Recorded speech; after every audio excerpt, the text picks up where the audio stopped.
One way in which order is maintained in a society is by adherence to social convention and the status quo. So long as everyone follows the rules, order can prevail. But this order comes at the cost of restricted freedom. We can't simply be our natural selves and live in whatever way we want, since the overwhelming force of social conformity generally keeps us in check. But deep beneath the superego forced upon us by society, there is something in us which wishes to be released from these constraints, and it may eventually cause us to begin to question the rules of society. One common expression of this tendency is the trickster archetype, which ultimately reflects what we are at a more archaic level. In his clearest manifestations, writes Jung, he is a faithful reflection of an absolutely undifferentiated human consciousness, corresponding to a psyche that has hardly left the animal level. According to Jung, the trickster is a manifestation of the shadow archetype, since it conflicts with what is considered normal in a society. The trickster is the part of ourselves which doesn't want to be restricted by order being essentially all of the rules and norms which we unconsciously obey. When you think about it, humor is a form of chaos, since it disrupts the excessive seriousness characteristic of order. From the Norse god Loki to the Roman god Mercury and the Egyptian god Set, the foolishness of the trickster is his instrument for poking holes in the logic of the established order, demonstrating that social expectations are sometimes rather arbitrary. The jester upends parts of the social order, and by doing so he manifests chaos. In picaresque tales, in carnivals and revels, in magic rites of healing, in man's religious fears and exaltations, this phantom of the trickster haunts the mythology of all ages, sometimes in quite unmistakable form, sometimes in strangely modulated guise. Trickery is a tool for transforming the sacred into the profane, and one way in which we can wrap our minds around the psychology of the trickster archetype is to examine one of its most famous depictions in recent times. Whenever I discuss Heath Ledger's depiction of the Joker with others, I always find that people generally think that the character's motivation is understandable, and even somewhat relatable. According to Jung, there is a specific reason why this happens. A collective personification like the trickster is the product of an aggregate of individuals, and is welcomed by each individual as something known to him, which would not be the case if it were just an individual outgrowth.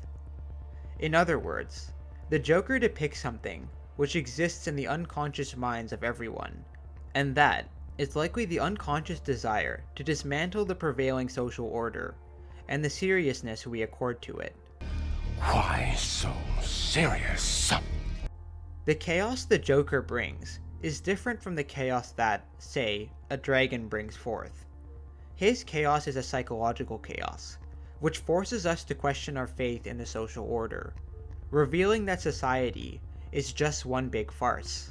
See, their morals, their code, it's a bad joke. Dropped at the first sign of trouble.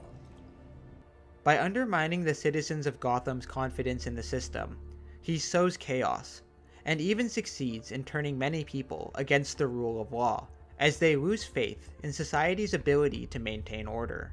The Joker's goal is to prove that it is possible to dismantle the foundations of civilization by undermining the systems which are intended to maintain order: the police, the legal system, and elected officials. They're schemers. Schemers trying to control their little worlds.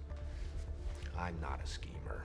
I try to show the schemers how pathetic their attempts to control things really are. He is able to turn citizens against the system and corrupt the people who have sworn to uphold the rule of law. This speaks to our own desire to be free from the constraints of society.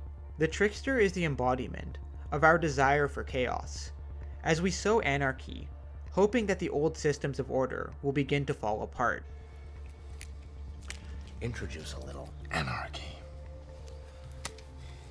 Upset the established order, and everything becomes chaos.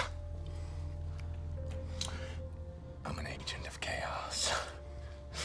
This happens at the collective societal level, when we riot against the established order, but also at the individual level, whenever we joke about something which is ordinarily taken seriously. Subverting normal expectations is the task of the fool, and can actually be beneficial in a society with a restrictive social order. The Joker is a villain, but the Trickster archetype need not necessarily be villainous. The Joker is successfully able to sow fear and anarchy, and believes that once order is broken down, civilized people will revert to their more animalistic, chaotic natures. They're only as good as the world allows them to be. I'll show you. When the chips are down, these civilized people, they'll eat each other. He even tries to undermine Batman's own principles. I have one rule. Oh, then that's the rule you'll have to break to know the truth. Which is? The only sensible way to live in this world is without rules. And tonight you're gonna break your one rule. Chaos means disorder, which also means randomness, for which reason the Joker claims to have no specific plan. Do I really look like a guy with a plan? You know what I am? I'm a dog chasing cars. I wouldn't know what to do with one if I caught it. This is why he is such a threat to the system, since Gotham's police force and Batman have never faced anybody like this before. You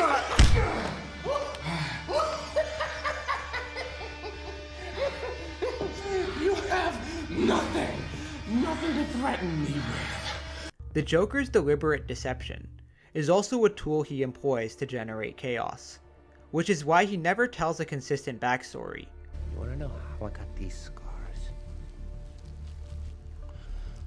My father was a drinker. You wanna know how I got him? Come here. Hey. Look at me. So I had a wife. She was beautiful. Like you. Or why he lies to Batman about the location of Rachel and Dent.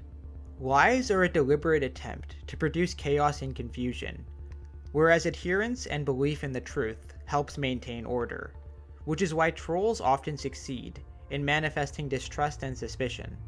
I think ultimately, the Joker is trying to show the fictional nature of civilization, which really only exists because of our collective belief in it. This is best shown during a scene when the Joker burns his mountain of cash, showing his disregard for something which we ordinarily and unconsciously hold to be sacred. It's not about money. It's about sending a message. The Joker's chaos is even able to infect others, as was the case with Harvey Dent, whose faith in the system completely breaks down as he realizes, just like the Joker, that the whole thing is merely a bad joke. You thought we could be decent men in an indecent time! But you were wrong. The world is cruel. The desire for anarchy is a response to the excessive constraints of order. Some men just want to watch the world burn. But the chaos which is manifested through the Trickster archetype usually does not have such a destructive effect. While the outright rejection of societal order can cause its collapse, a more subtle and passive rebellion against earnestness is more typical of the archetype. In this way, the Trickster can be therapeutic for the individual and society. For society, the Trickster helps to find contradictions in the social fabric in order to reshape the status quo and make our lives more free. At the individual level, the Trickster enables us to let loose from the constraints of social convention, so that we are released from the tedium of civilization, and we may be free to be ourselves. This is why chaos shouldn't necessarily be viewed with a negative connotation, since a little chaos can help upend a restrictive or even authoritative social order. Questioning and overthrowing the established order may bring forth mayhem and destruction as well, and so there is always a risk of a total, irreversible collapse. Societal and individual health relies on balance between the archetypal forces governing our nature.